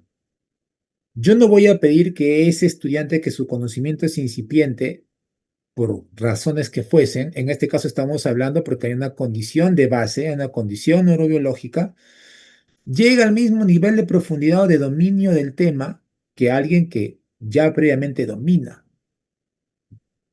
Pero igual me va a crear su guía, me tiene que presentar su guía de orientaciones. De repente se va a centrar en, mira, yo solamente, profesor, voy a hablar sobre la guía de orientaciones del quehacer del psicólogo en un colegio, sobre cómo regular conducta. Ya, hazlo, hazlo. Mientras los demás me están hablando conducta, en el tema de aprendizaje, en el tema de acompañamiento de familias, en el tema de acompañamiento, etcétera. Se van aperturando mucho más tópicos. En la universidad se puede hacer eso. Pero yo no voy a, por ejemplo, si a mi grupo le pido crear y yo tengo un estudiante con discapacidad intelectual, no puedo decir yo, no, él no va a crear, pues no. No, no, él me tiene que, voy a bajarle un poco más el nivel. No, ahí bajar el nivel ya no, en la universidad no existe, porque implica bajar el nivel, prácticamente estoy poniendo en duda que ese estudiante que puede aprobar el curso cuando le bajo el nivel, saca la justa, su 11 su 12 no lo sé, eh, y cómo yo me aseguro que realmente he aprendido y que esa nota representa el perfil de egreso. Difícil, ¿no? Es riesgoso, más que difícil. Y pero aún, yo sé que muchos me van a decir, pero tampoco vamos a poder asegurar que todos los chicos que al final egresan han cumplido. Sí, pero por lo menos se les ha exigido tal cual a todos al mismo nivel, ¿no? Luego lo que ellos obtengan, los resultados sí pueden ser variables, pero se han exigido bajo ese estándar mínimo que se establece como competente. Acá- pero yo no puedo crear un estándar alternativo porque si no, ya al aperturar estoy utilizando criterios arbitrarios. Esa es ahorita la barrera, y si es una barrera, es algo complicado. ¿Cómo nos aseguramos? Ahorita el hacer ajustes, como los estoy diciendo, es un medio, pero siguen pendientes y a veces muchos profesores me dicen, no es suficiente, Fernández. O sea, no es suficiente. No, no, o sea, por más que yo les hago toda esa modificación de su rúbrica, la calificación me sigue siendo en proceso, más cercana a lo más bajo, ¿no? Las evaluaciones también. Entonces ahí hay algunos vacíos que sí tendríamos que tapar. Yo, la verdad, como se los dije en la primera sesión, hubo una iniciativa en el año 2023, si no me equivoco, 2022, antes incluso, de que se quería hacer una malla curricular para educación superior. Quedó en nada, ¿no? Se inició, pero no se culminó y ahora si no se culminó por cuestiones políticas, no tampoco se continuó, ¿no? Entonces, eso, querido profesor, gracias más bien por su pregunta. Entonces, yo aquí ¿Te colgó? Pues mi señal. quería compartirles un enlace, si está ahí, creo que, bueno, me sale mi Estás Jean-Pierre. en la carátula.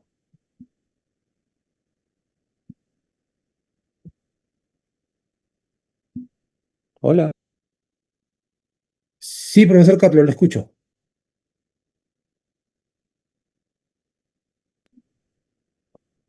Sino que le había dicho que se había congelado. Ah, ok. Ah, disculpe, gracias. Bien, eso entonces con respecto a ajustes pedagógicos, como la reflexión gracias al ejemplo del profesor Carlos, me lleva a terminar en eso, ¿no? El poder responder y hacer estos ajustes, primero es un reto con los primeros pasos que tenemos que determinar. Es cómo hacemos llegar a cada uno de ustedes esa información de esos estudiantes. ¿Quién los tiene que monitorear? ¿Quién les tiene que hacer seguimiento? Particularmente, dada la forma de cómo se desarrollan las clases universitarias, es complejo que sea el profesor quien lo haga. Porque es complejo, porque el sistema no es el mismo como estamos hablando de un sistema de educación básica. No puede ser lo mismo, ¿no? Entonces sí tiene que crearse un equipo, como ya lo hay, que haga este seguimiento, ¿no? Que conecte con los estudiantes, que recoge información, que les haga el seguimiento y que haga llegar esa información a los maestros, ¿no? Para que el maestro ahora sí pueda implementar los ajustes que puedan ser posibles ya con la data que tiene, porque el maestro, en realidad nosotros cuando tenemos clase con un grupo es una vez a la semana, no los vemos más tiempo, ¿no? Podemos ir a la universidad varias horas a la semana, pero solamente vamos una sola vez con cada grupo, ¿no? Y en qué momento recogemos información, el espacio que hay, o sea, es complejo, como les digo, para que lo haga el maestro, para que lo haga el docente. Sí tendría que, en este caso, en contextos universitarios, sí lo tendría que hacer un equipo especializado, ¿no? En torno a esta información, que los mapee, el seguimiento desde la admisión y que se asegure también su permanencia en el sistema educativo, porque si ya de por sí en estudiantes neurotípicos hay alta deserción escolar, perdón, alta deserción educativa, alta deserción universitaria, en contextos para población neurodivergente hay mucha más deserción, es decir, que no continúan, ¿no? Ya sea porque no se implementan los apoyos o los ajustes como yo lo estoy comentando, o porque también se dan cuenta que es bastante complejo poder sostener una carrera que la mayoría de estudiantes lo que hacen es lo que 5 años de formación la distribuyen en 6, 7, llevan la menor carga lectiva posible y luego y van llevando de a pocos, ¿no? Pero aún así hay una alta deserción para poblaciones vulnerables como es la condición de discapacidad y en neurodivergencia. Estoy hablando específicamente en autismo y discapacidad intelectual y discapacidad física o sensorial, ¿no? En TDAH, la verdad, prácticamente pasa desapercibido estos estudiantes, ¿no? O sea, tienen una buena proyección educativa de culminar, ¿no? Pero los anteriores condiciones que les he comentado, no, es más complejo, es más difícil de ellos. Entonces, yo les agradezco por su tiempo, les agradezco por su disposición, les agradezco sobre todo por la hora de 2 a 4 es difícil para todos, ¿no? Es difícil para todos y si estamos en un contexto universitario más aún todavía, o sea, más aún, pero por lo menos ya estamos sentando las bases para. Ahora, a partir de ello, podemos reflexionar y creo que en la medida que todos se pongan de acuerdo y para generar una acción concreta, para poder obtener mínimamente esta información o mapear a estos estudiantes, sería excelente. Por lo menos por cada facultad o por cada escuela profesional, ¿ya? Entonces, sobre todo aprovechando que el movimiento de educación inclusiva está muy fuerte en nuestro país y sobre todo en contextos universitarios. Así que le doy las gracias por su atención, le doy el paso a Jean-Pierre. Sí, muchas gracias, profesor Fernando. Estos minutos, por favor, estimados docentes, antes de que nos retiremos, quisiera tomar estos minutos, primero que nada, para que puedan llenar la encuesta de satisfacción. Como les comento, eso es muy importante para nosotros, porque así nos permiten mejorar y potenciar nuestras capacitaciones y poder brindarle lo mejor a ustedes. Segundo, por favor, cualquier pregunta, cualquier duda, cualquier cosa que no tenga claro, aprovechemos estos minutos que faltan todavía antes de las 4 para hacerlo al profesor Fernando. Lo tenemos aquí, cualquier pregunta. Yo creo que este es el momento para que cualquier duda que puedan tener, algo que no haya quedado claro, algunos datos adicionales, tal vez alguna bibliografía extra que ustedes necesiten, etcétera. Aprovechémoslo al doctor Fernando en estos minutos, mientras que llenamos las encuestas de satisfacción. Somos aproximadamente, si no me equivoco, somos 10 docentes, sí, 10 docentes, 12 docentes, entonces habría que tener entre 10 a 11 encuestas de satisfacción, por favor. Y mientras tanto, el profesor Fernando nos va a acompañar todavía para sus preguntas.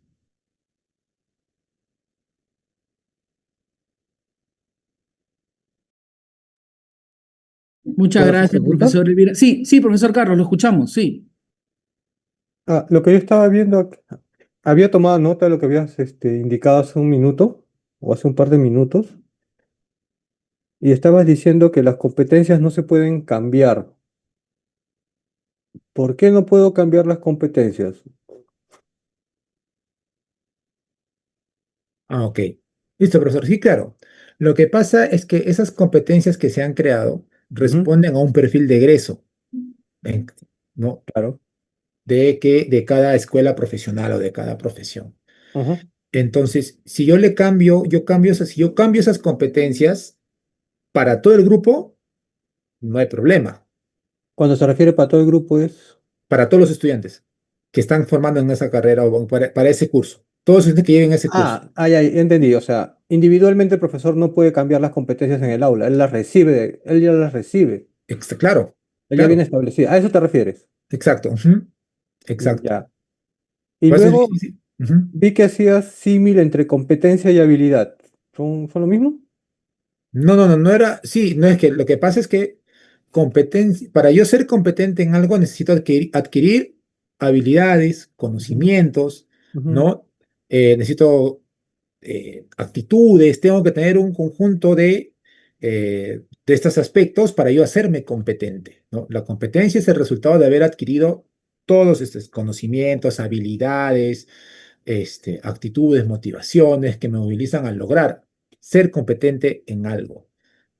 Si hay diferencia entre ellos, no, no es lo mismo una habilidad que una competencia, por ejemplo, ¿no? La habilidad, por ejemplo, de analizar, Ujú, yo no puedo decir soy competente analizando. Yo tengo la habilidad de analizar. claro. Hay un artículo interesante que es de un peruano, es un profesor Ujú, peruano, que es Edgar Barriga, que fue decano de la Facultad de Educación en San Marcos, que ujú. justo hizo todo porque es un poco difícil hasta ahorita, ¿no? Hay un debate que es una competencia, realmente trabajamos por competencias o no trabajamos por competencias, cómo estimularlas en el aula. Hay un artículo, así se llama Currículo por competencias, Edgar Barriga, lo pueden buscar. Yo voy a buscarles y lo comparto con Jean-Pierre en todo caso para que lo pueda socializar con ustedes. Pero Él ahí, es de educación, ¿no? sí, claro, y cómo lo lleva la educación universitaria y todo, ¿no? Entonces, porque sí es importante tener en cuenta, ¿no? O sea, sobre todo en educación universitaria cada vez no hay mucha data por ejemplo, cómo trabajar competencias en educación superior, ¿no? O sea, todo está a nivel escolar, hay mucha data, pero a nivel universitario no lo hay, cuando también es aprendizaje.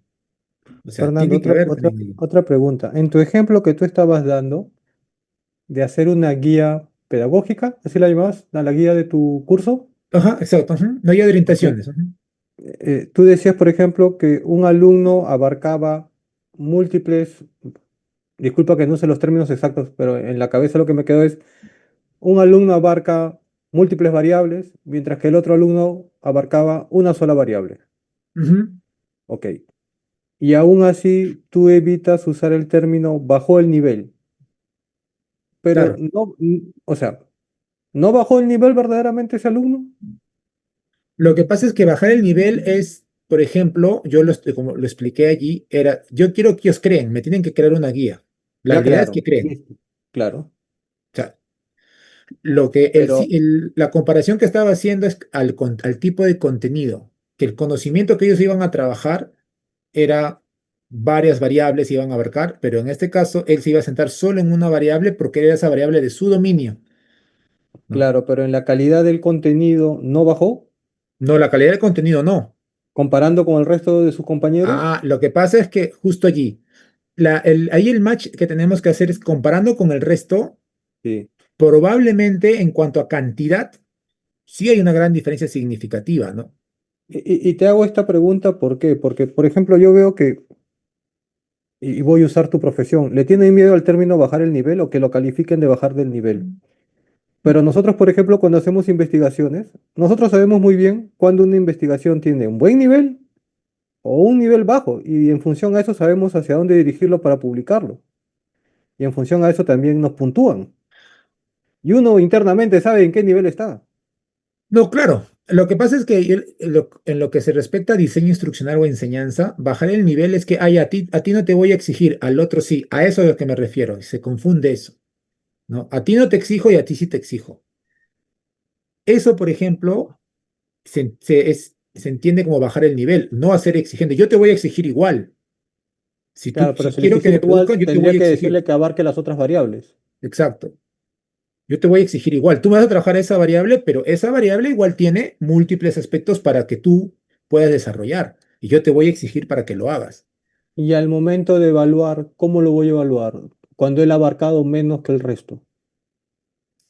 No, pues lo que pasa es que yo estoy, por eso le decía, el producto final, el producto mío es que hagan la guía.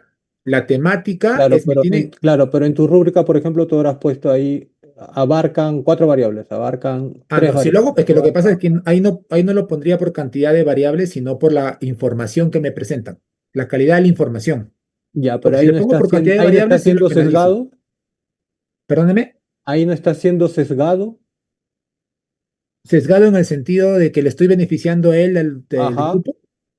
No, porque ahí lo estoy, al contrario, estoy ahí lo estás considerando, incluyendo, pero estás sesgando al resto. no porque la información igual en la calidad va a lo mismo. En esas 5 o 7 variables que me pueden presentar ellos, la calidad pueden ser en general, mirándolo como un producto final. Las fuentes pueden ayudar también, Vale, vale. Ok, eso sería todo. Muchas gracias. ¿no? Listo, profesor. Muchas gracias, profesor Carlos. Muchas gracias, profesor Fernando, por la entretenida pregunta y también así nos puede ayudar a conocer un poco más sobre este tema tan complejo de neurodiversidad. ¿Alguna otra pregunta, profesores? Veo que ahí están contestando la encuesta. Muchas gracias, la verdad. Por ahí, quienes faltan? Igual Eh, está. Buenas Profesor. tardes, sí. Yo tengo una consulta, saliendo Ajá. un poquito del tema que tal vez, eh, quisiera saber si en algún momento vamos a tocar con más amplitud el caso de cómo tratar con alumnos que ya detectemos con este tipo de comportamientos. Por ejemplo, yo recuerdo hace años en una clase había un alumno que acostumbraba mucho a interrumpir a los profesores, ¿no? El profesor te venía con todo el ímpetu para seguir, hacer una muy buena clase, pero el alumno cada minuto hacía una pregunta, ¿no? Y se notaba que él era un poquito como tendiente a como un cuadro así de autismo, ¿no? Más o menos. Pero el chico notaba todo lo que el profesor le explicaba, pero interrumpía mucho la clase, ¿no? Hasta el punto de que el profesor llegó a perder la paciencia, ¿no? Silencio, Marchena, ya. Entonces, un poquito como que esa falta de respeto, bueno, podía decirse, se podía entender la impaciencia del docente, ¿no? Como que a todos un poquito nos chocó, ¿no? Porque siempre acostumbramos a ver al profesor tranquilo, educado, ¿no? Entonces, como si tenía esa curiosidad, si vamos a ver en algún momento ese tipo de, cómo enfrentar ese tipo de comportamientos o eventos, ¿no? Que se puedan. Por ejemplo, en las clases anteriores creo que una profesora contó que le tocó un alumno que lloró cuando le tocó dar un examen, ¿no? ¿Cuál es cuál sería el método más apropiado para enfrentar o abarcar ese tipo de sucesos, ¿no? Por otro lado, felicito al profesor muy bien. Su clase ha sido muy didáctica y sí, todas las herramientas vamos también a aplicarlo también con nuestros estudiantes, ni bien los detectemos. Muchas gracias.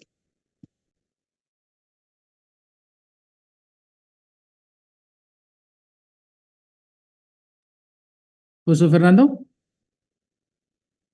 Ah, bueno, sí es importante lo que menciona el profesor en el sentido sobre todo de la interacción y la redirección de comportamientos disruptivos en el aula, ¿no? Ahora, sí ahí lo que sí sería importante de repente es focalizar con aquellos docentes que con mayor frecuencia, por ejemplo, de estudios generales, poder trabajar, ¿no? Porque son casos muy particulares. En el caso de los chicos autistas, estudiantes autistas, cada uno es un universo completamente diferente. A pesar de que tienen el mismo diagnóstico, la misma condición, Va a haber autistas, como usted lo acaba de mencionar, muy incisivos, muy inflexibles, muy rígidos con su pensamiento y permanecen en sus conductas, y que luego también es parte de de concienciar a los profesores, a los docentes, de que sus conductas que pueden ser aparentemente desafiantes, que son disruptivas, lo son, pero que desafiantes no son porque ellos permanecen bajo su forma de procesar la información, piensan que lo que están haciendo está bien. Y no está bien, pues, porque eso no solamente imposibilita el aprendizaje de sus compañeros, sino también la enseñanza del maestro. Entonces, ahí sí tendría que darse un acompañamiento. No sé si la UNAM cuenta con el área de oficina de bienestar, cada facultad, cada escuela, si en cada esta oficina cuenta con un profesional capacitado para el manejo conductual, orientación conductual del maestro, porque, o al propio estudiante también, ¿no? Porque tiene que trabajarse, por ejemplo, el tema de autoconciencia. En los casos de los chicos autistas no conectan en el sentido de que mi comportamiento tiene repercusión positiva o negativa en mi otro compañero, a menos que sea, como usted bien lo mencionó, ya cuando la decisión sea muy fuerte, que el profesor dijo, te retiras, ¿no? Ahí recién hace match y yo les aseguro que después de eso incluso él no hubiera, él probablemente no ha aceptado que él no ha hecho nada malo, que él ha estado simplemente preguntando, queriendo participar. Es muy probable que haya dicho eso. Entonces, ahí son casos bien particulares que igual se puede trabajar, pero tratando de focalizar que con qué docentes o qué áreas o qué cursos son los que mayormente tienen este tipo de estudiantes con estas características, ¿no?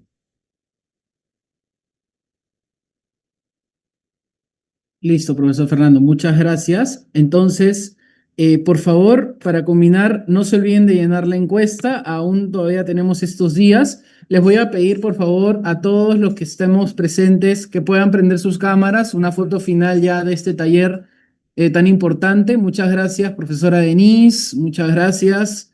Muchas gracias, profesor Eleazar, que está levantando la mano. Muchas gracias, profesora Virginia, que por ahí está prendiendo su cámara.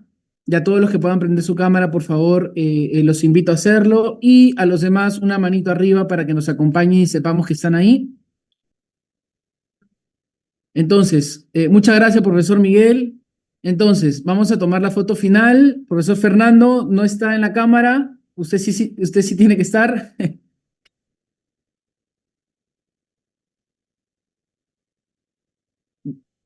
Ya estamos. A la cuenta de 1, 2 y 3. Listo. Listo, estimados profesores, muchas gracias. Los esperamos en los siguientes talleres de los otros temas que ya los voy a ir compartiendo y que tengan un bonito día. Hasta luego. Hasta luego, profesor. Muchas gracias. Recording stopped.